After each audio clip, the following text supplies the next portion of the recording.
Today I will show you that how you can easily fix if an app is saying no internet connection or no internet data while you are using your SIM card data connection. So make sure to watch the video till end so you don't make a single mistake. Guys, first of all, I will tell you three different steps to fix this problem.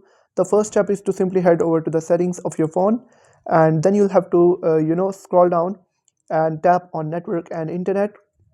Then you'll have to tap on network management, and right here you'll be able to find the list of all the applications that have been installed on your phone.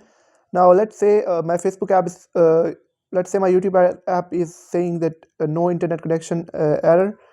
Now make sure that this option YouTube is not unchecked for both sim1 and sim2.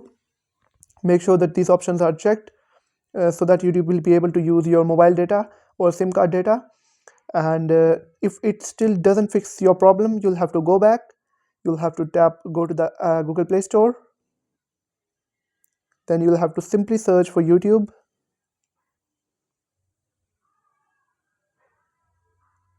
Then hit the search bar.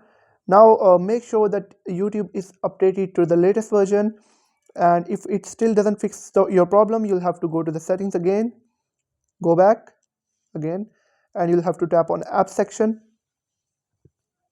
Then you'll have to tap on see all apps, and at the last stage you'll have to look for YouTube again. I will simply search YouTube and hit on YouTube.